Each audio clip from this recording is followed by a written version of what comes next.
Don't tell me how rocky the sea is. Just bring the ship in. That's the message from the Warriors today. Got a little ugly at times, but the Golden State Warriors needed a W. They got a W. That's what we're excited about. Are there some bad from this game?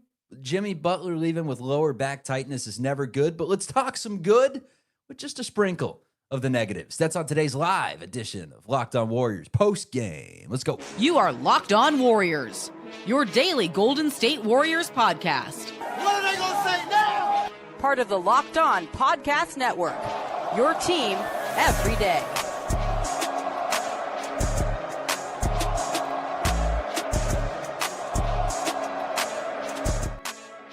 How we doing? What's going on, everyone? Welcome to the Locked On Warriors, part of the Locked On Podcast Network, your team every day. Today's episode is brought to you by Game Time. Download the Game Time app, create an account, use code LOCKEDONNBA for $20 off your first purchase. The show streams live on YouTube after the games. You can check us out the day after on YouTube or wherever you get your audio podcasts. While you're here, hit that subscribe, hit that like. Check me out on TikTok at It's Charlie Walter, on Instagram at CWalter22.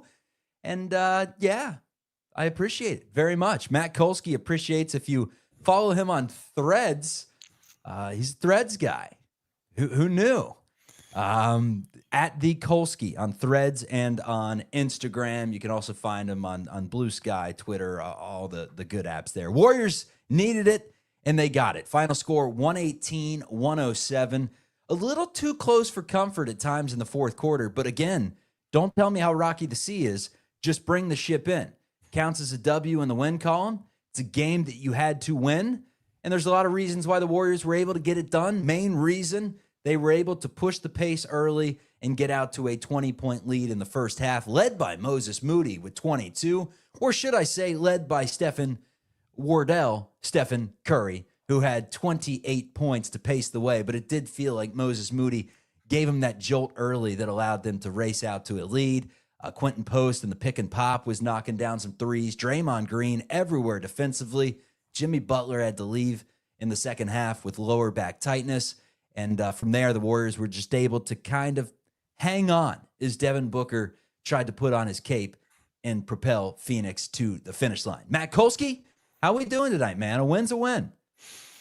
Yeah, boy, you got to a lot there. I have a lot of things I want to say, but I think your first point is the biggest one, right? In the same way that we're not going to spend too much time getting excited about something good that happened in one of those last two games. The main thing here is, in a situation where they've blown two games against similarly disadvantaged teams, they got to win tonight.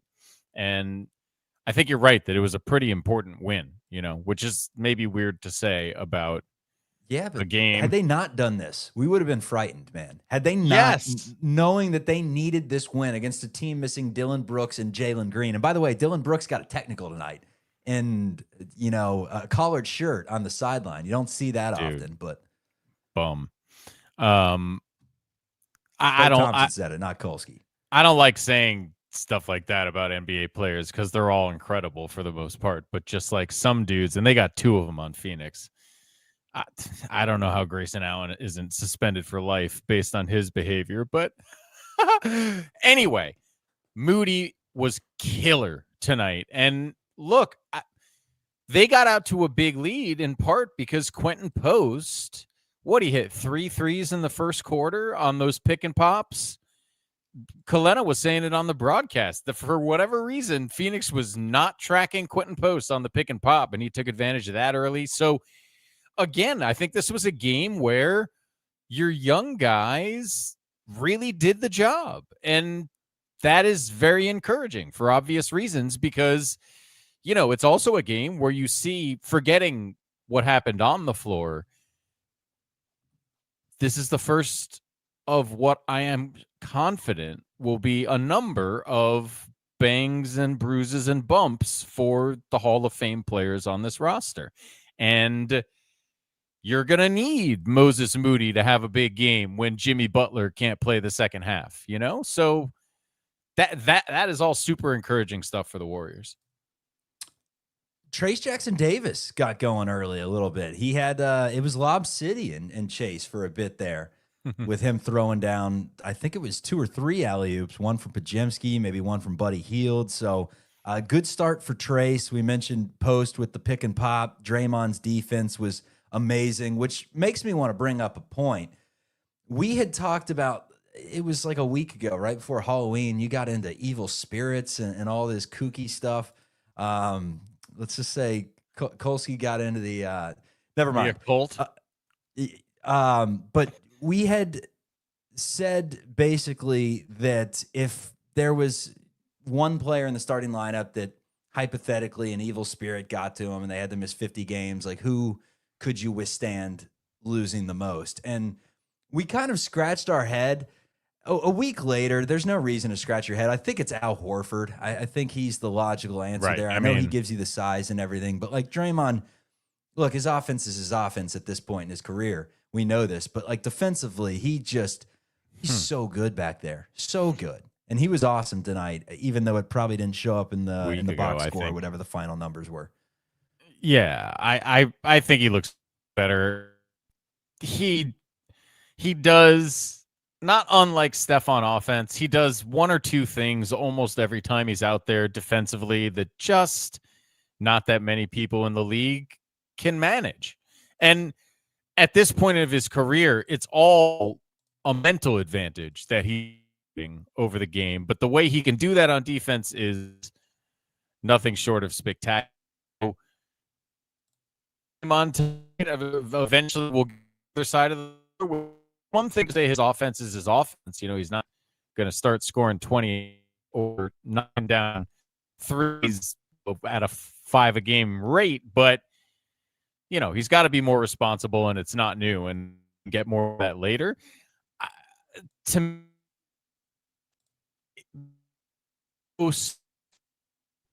even Kuminga, like, didn't play a ton. Is this? I think if I asked you which player on the Warriors has seemed like consistent. All right. Apparently Kolsky is going underwater right now. I had to make sure that it wasn't just me. And really? Yeah, I'll give you a second there to kind of reboot things as I run through the box score. But Butler had 2 for the Warriors. Draymond had 2, 9 for Kuminga, 14 for Quentin Post, 28 for Steph Curry to lead the way. Trace Jackson Davis had 7 off the bench. Buddy Hield had 12. Moses Moody, 24. Pat Spencer had 7. Brandon Pachimsky had 13 in the game for the Warriors, who win it by 11. Hopefully this is not a hostage situation, Kolsky. The photo is not looking clean right now, but I'm going to give you an opportunity to hop back in the show and finish the point that you were saying. I was going to let you keep going, saying maybe it's my Wi-Fi. And when we got about 3 comments coming in there saying that Kolsky looks like he's live streaming on a potato, that's never what I like to hear. Is the producer, the director, the co-host, the research guy, basically the Jackie Moon of this show.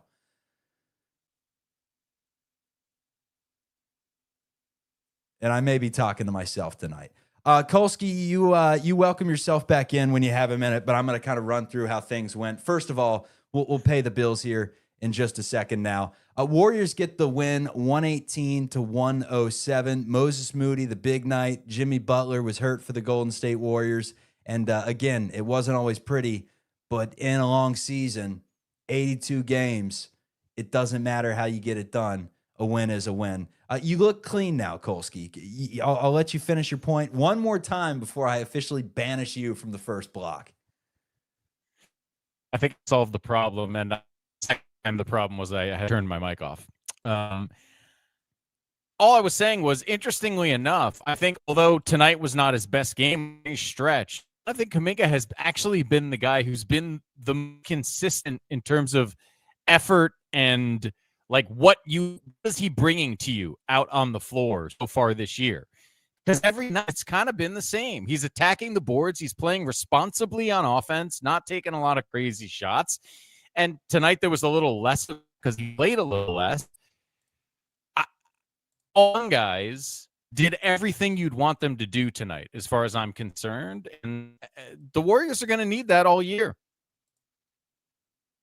Yeah, I mean, you got options off the bench, like we've been talking about. You haven't got the big Buddy Hield game yet. You sometimes forgot that Moses Moody had the ability to go for 22 when he's only playing 10, 12 minutes a night to kind of get the sea legs back under him. But when he goes for 22, man, and hits 5 3-pointers, it's smooth. And when he locks up defensively, he's one of the few guys on the team that can give it to you both offensively and defensively. I'm going to break now. We're gonna get to a word from the sponsors. Kolsky, you figure out whatever's going on so we can have a smooth show the rest of the way. It's just been choppy, man. It's just been choppy. That's what happens on live broadcasts from time to time.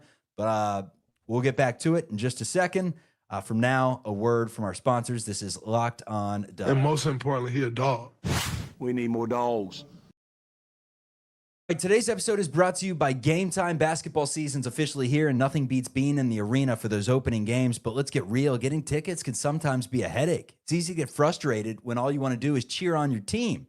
That's where Game Time comes in. It's the app that gives fans the advantage. It's your ultimate life hack for scoring amazing NBA tickets fast, easy, and stress-free.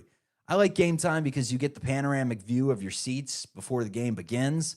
Therefore, if let's say you're going to a game at Wrigley Field or something. You make the road trip to Chicago, and there's a giant pole in your way because their stadium's constructed like that. Well, in this app, Game Time, you see that pole, and you say, I'm going to go into right field, sit with the bleacher bums. Take the guesswork out of buying NBA tickets with Game Time. You can even find NBA tickets for under $25. Download the Game Time app, create an account, use code LOCKEDONNBA for $20 off your first purchase. Terms apply. That's code LOCKEDONNBA for $20 off. Swipe, tap, ticket, and go.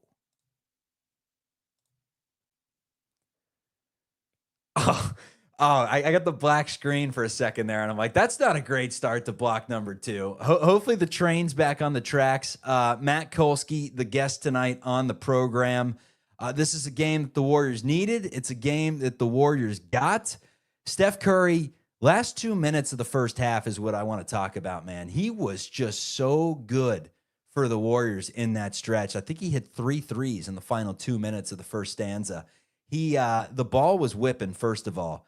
And there is nothing better than when you see that constant movement from the Warriors and somehow they go top of the key to Curry. They zip it all over the place, top of the key to Curry, and within a split second,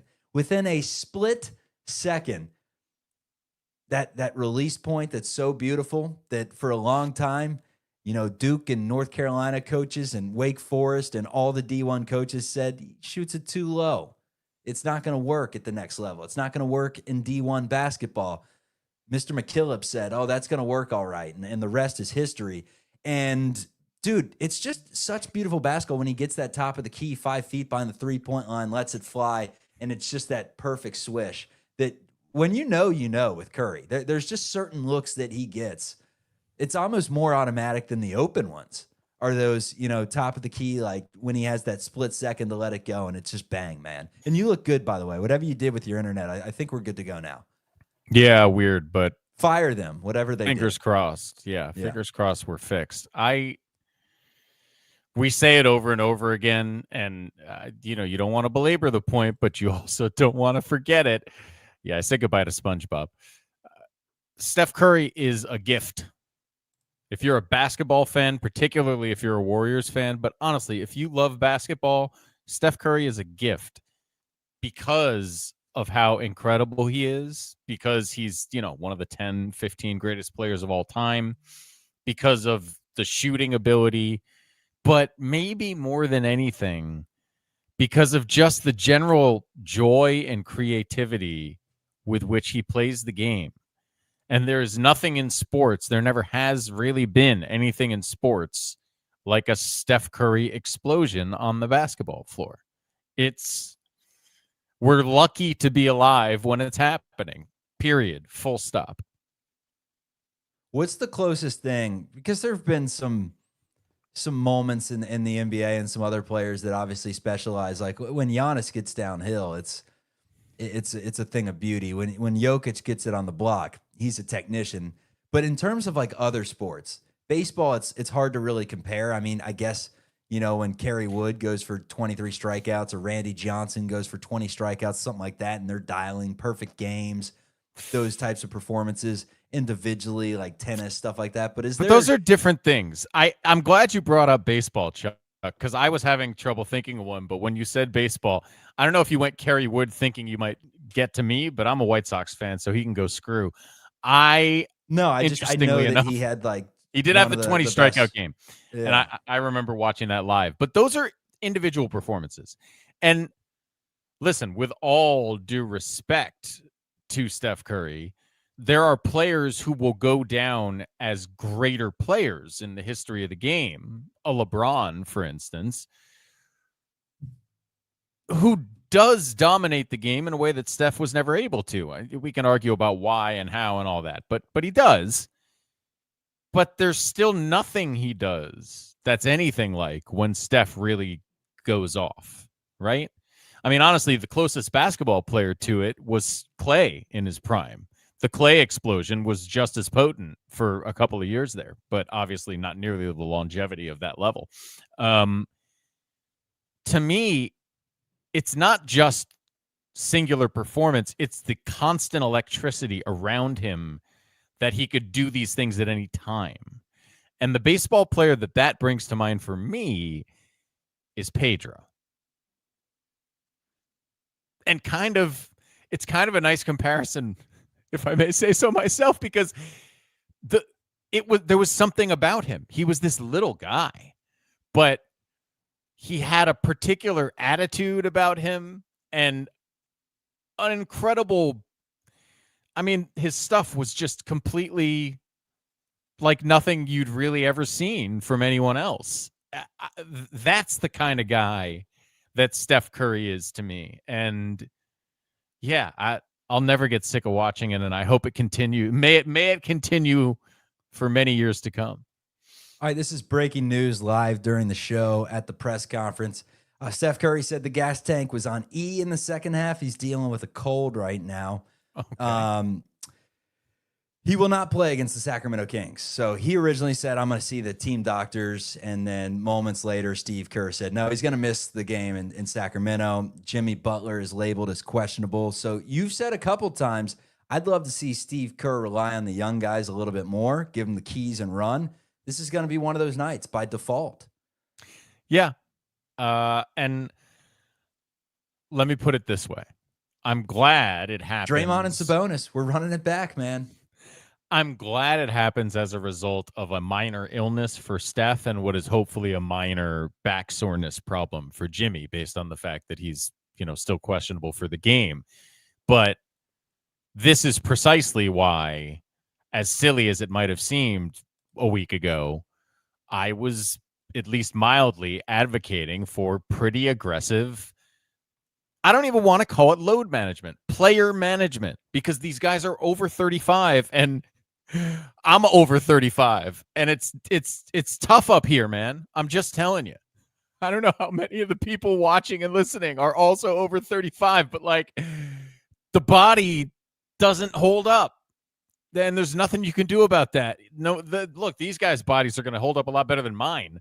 Yeah, but it hits everyone differently, man. My hips, like my lateral movements, I used to be able to get down to the defensive stance and slide with the best of them, Kolsky, and now I take a wrong turn, and I'm not doing any lateral shuffles for a month. The word the words hip impingement were meaningless to me before 35, but I know exactly what that means now.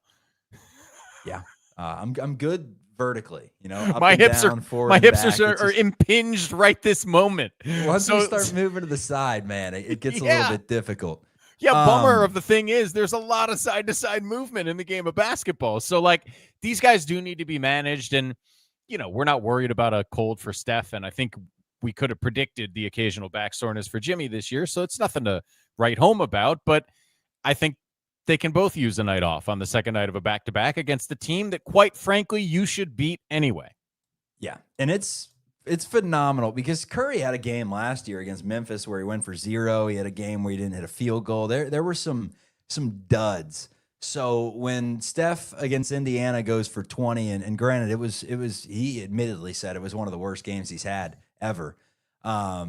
He called it a look in the mirror type of personal performance, and there was an urgent aggression early to really prove a point, I would say. And second half, the Warriors as a whole, they just kind of took their foot off the gas. It happens continuously. There was a 16-2 run in 3 minutes and 48 seconds that allowed the Suns to turn a 20-point game all the way down to 8.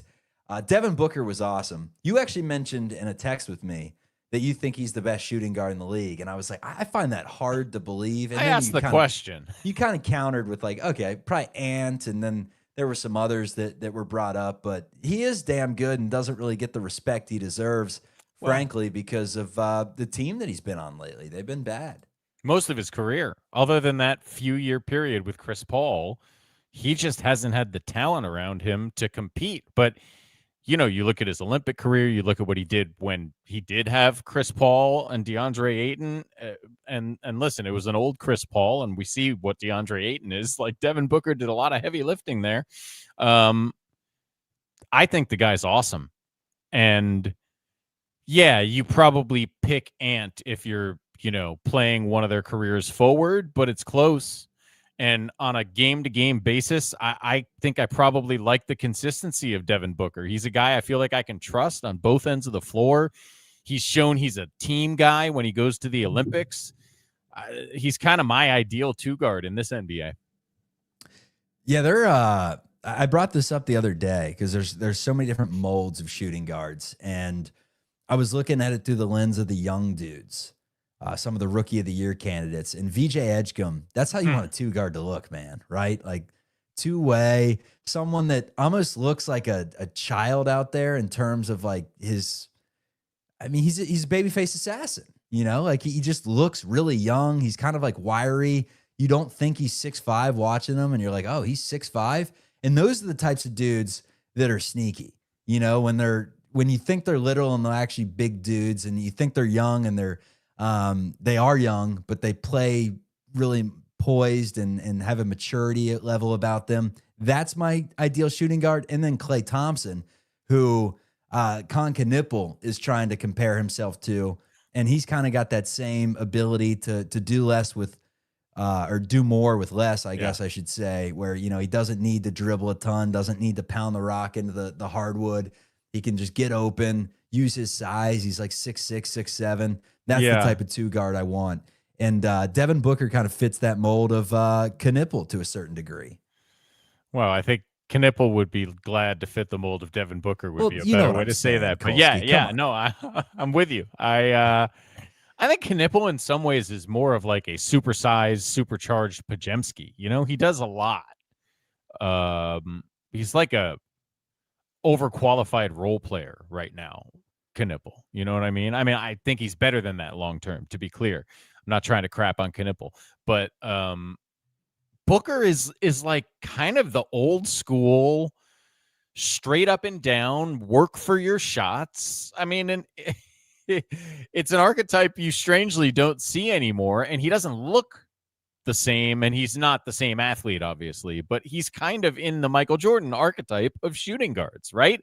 He does a lot of scoring with jump shots, and yes, his diet of threes is much bigger than that era, but he gets a lot. I bet he's one of the, you know, highest frequency mid-range shooters in today's NBA, and the way he just goes to work, that's the part that really reminds you of the Jordan Kobe type of two guard.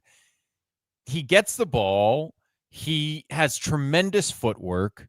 He can get at least near the rim to get a good look. He's got every kind of turnaround fadeaway in that bag. He's just, and none of it's particularly flashy, but it's all very effective. Yeah, my favorite thing, Kolsky, I've told you that I've gotten addicted to trading cards, NBA in particular. Yeah. It's just fun. And one of my favorite things about it is kind of treating it like the stock market, knowing that if you buy some rookie cards of a player that hasn't really popped yet, and they do, I mean, no one thought Giannis was going to be Giannis until he was Giannis, right? And if you kept all those inserts that you had, who'd you invest in? Who is it? Who's the guy?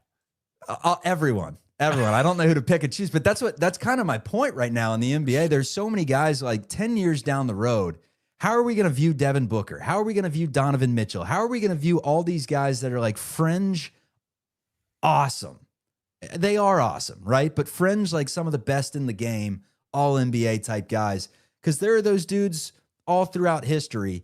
and some, age better than others in different eras. And it really just depends, how good your team was. Sometimes, at 28, 29, you're viewed at as pretty good. And then all of a sudden you go to a dynasty and it's like, oh, like Iguodala, he continues to play on losing teams. You probably don't look at him the same way as you do post-Warriors career, something along those lines. I'll tell you what, man. Strangely, I haven't thought a lot about this, but when you ask the question, it strikes me that history is not particularly kind to that tier of stars. And in fact, like the example that springs to my brain is, who do you feel like we talk about more in basketball culture, Robert Horry or Clyde Drexler? Probably Robert Horry. Right? And Drexler was clearly the better player, right? I mean, Drexler was an all-NBA guy. That's another, like, Booker is kind of at that level, right? The Clyde Drexler level. No one's going to say he's the best player in the league at any point, but everyone knows how good he is. That's tough. Even Dominique Wilkins does not get the love he deserves as just for his playing career, period. You know what I mean? And then meanwhile, you got guys like White Chocolate, who. That's right. It's more, did you do something extraordinary? Did you stand out in some way? I mean, Jeremy Lin's going to be a household name for a long time, and there are going to be some players that, like a Brandon Roy, for example, will probably be forgotten. Well, he didn't play for long, but he had a better career than Jeremy Lin. I mean, obviously, and he probably played more years in the NBA than Jeremy Lin, to be honest with you. We'd have to look that up, but it's not like Lin had a long NBA career, but you're right. It's the phenomenon that lives on, and that's tough for that second tier of stars, because if I'm Dominique Wilkins, no offense, but shut up about Robert Horry. Honestly, I'm Dominique damn Wilkins. What are we talking about here?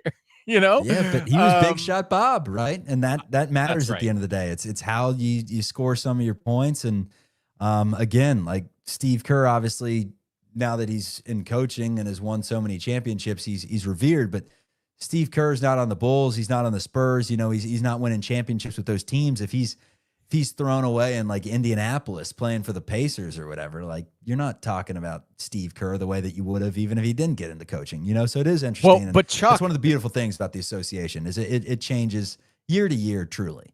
I think you take that even a step further. If he's not on those teams, right? First of all, not coached by Phil Jackson and Greg Popovich, two of the greatest coaches of all time. Second of all, does he get the TV job after his career?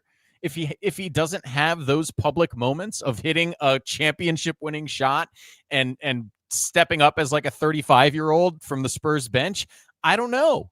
Does he ever get the Suns GM job? I'm not sure. And maybe he never becomes a coach if he spends his whole career in or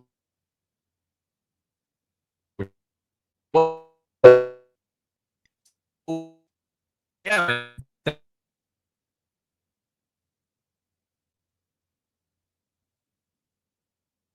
All right, this is Locked On Warriors. We'll be right back. A word from our messages. We are going to finish up the show as Kolsky once again tries to get out of a hostage situation. The damn internet, Kolsky. Figure it out. Warriors figure it out tonight against the Suns. They win. That's a beautiful shot of you, I must say. Someone get that as a GIF. I don't know what we'd make the what do you meme yet of it, but Matt Kolsky, everyone, looking beautiful, my friend. This is Locked On Warriors. We'll be right back. Who can stop Steph Curry? Hopefully we'll never find out. Today's episode is brought to you by America's #1 sportsbook. It's FanDuel. The NBA is back, and there's no better place to get in on the action than with FanDuel, the official sports betting partner of the NBA. Even if you missed the start of the game or you want to ride the hot hand, FanDuel has live bets on everything from who will score next to fourth quarter comebacks. Plus, you can combine your live bets into a same-game parlay for a shot at a bigger payout. It keeps every game more exciting, especially when your team's making that late push. Right now, FanDuel's giving new customers $300 in bonus bets when your first $5 bet wins. So head to FanDuel.com to sign up and play your game with FanDuel. It's the official sports betting partner of the NBA. Let's get back to the show. Who can stop Steph Curry? Hopefully we'll never find out. All right, so 8 of the next 9 for the Warriors are on the road. And the good news is first game up is the Sacramento Kings. So the Warriors just need to go right up the road. The bad news, as we mentioned on the program moments ago, Steph Curry will be out. He's dealing with a cold. He deserves a game off. I believe he's yet to get one off this season. Yes, he's played in all of them. So it'll be good to give him some rest. Sacramento's a team that is beatable without Steph, with Steph. It's one that... without Steph, maybe a pick 'em, maybe minus 1.5. Sacramento, by the way, was not in action tonight. Their record on the season is, I want to say 3-5. They're 2-5. So Sacramento, extremely beatable. Zach LaVine, you know what he's going to give you. He's going to give you 27 a night. 20 points from DeMar DeRozan, 15 from Malik Monk, 15 from Dennis Schroeder. We remember him. Sabonis averages 14.5. And don't forget, they signed Russell Westbrook late, who's averaging 13 points. Now, I will say this. I thought Maxime Moreno was the steal of the draft. And maybe he is. But he's an older player that I thought was going to contribute pretty quickly. And he's only played 7.5 minutes. He's yet to score this season. So as of right now, that was not the greatest take in the world. But, hey, you yell about enough, you'll win some, you'll lose some. The stretch coming up for the Warriors outside of the Sacramento Kings, we got Oklahoma City coming up soon. And Oklahoma City has been dominant. They're just destroying the LA Clippers right now, 122-103. They're 8-0 on the season. If the Clippers get to 12-0, it means they took care of, if the Thunder get to 12-0, it means they took care of the Warriors in this stretch. It means they took care of the Clippers. I believe they play the Nuggets in this stretch. So it's a difficult one for them. But for Golden State, they got Oklahoma City coming up in just a couple of weeks. I was looking at the Kings schedule there. Sacramento, it's at Denver, which is a difficult game to say the least. It took the Warriors an overtime matchup to get a win over them in their last game they played, which was the 23rd of October. Then it's Indiana at home. Remember, the Warriors haven't beat the Pacers in like 3 years at this point. Hopefully, at Chase, they can get that done. They're 4-0 are the Warriors at Chase Center right now, by the way. Then it's at Oklahoma City. That's November 11th. At San Antonio. 2 games on the road consecutively against San Antonio. So 2 opportunities to see Victor Wembanyama. We'll update you as we get a little bit closer on the status of De'Aaron Fox, but they will be without Dylan Harper, you would think, who suffered a calf strain. So you probably won't get a chance to see their really, really good rookie, who's was one of the front runners for Rookie of the Year, but obviously dealing with a calf injury and VJ Edgecombe going for like 20 a night. That may be difficult. But New Orleans on the road, it's Orlando on the road, it's Miami on the road. That is a stretch, and then it's Portland at home. That's a stretch that scares me. Obviously not New Orleans, but 2 against the Spurs right after Oklahoma City, and don't forget Indiana, Denver. And then Orlando. That's a tricky road game. Miami, they look pretty decent. And then Portland, you know they can give you issues. Utah, Houston. This is not a forgiving schedule right now. I think we lost Kolsky for the night, by the way. He just said, you know what? Sometimes in life, it's not your night. I wish I could compare his performance to someone from the Warriors today, but I feel like everyone played pretty well. Anyone in the comments or the chat, compare Kolsky's. This is the internet night for him. He's just sitting there. If we had a press conference and someone asked, what do you think of your performance today? It sucked. Damn Spectrum, damn Xfinity, whoever he's using. You hate to see it, but I guess he's Jimmy Butler tonight. He left the game with back soreness, so he's stretching things out on the Theragun. But yeah, for the most part, Warriors got contributions from just about everyone. Even Pat Spencer, who had 7 points in 11 minutes. That's Pat Spencer putting a hex on Kolsky right now for saying bad things on his name. Spencer gives you 7 and then shuts down his Wi-Fi. So that is life. Let's answer some questions in the comments, everyone, before we get out of here. How we doing? Underwater Kolsky did make an appearance today. It happens to the best of them, folks. I've seen network television where we get Wendy frozen. Doesn't happen often, but as a seasoned veteran host, that used to do CBS in San Francisco and had a teleprompter and 3-minute scripts. 35 minutes. It's no big deal. What's the issue? Bulls are 6-1. Chicago took down the Sixers. Those are like the two best teams in the East right now. And it was Vucevic, the almost warrior, at least the guy that's been floated to be an almost warrior for forever. He's actually been awesome. He'd be a wonderful addition with the way he's playing right now. Old or not, he'd fit right in with the Warriors, and he hit that game-winning shot. So anyways, I said it at the beginning of the show, don't tell me how rocky the sea is. Just bring the ship in. Kolsky's getting swallowed up by some waves in Pacifica right now, being washed to the Taco Bell on the beach there to soul grind. And we hope to see him soon.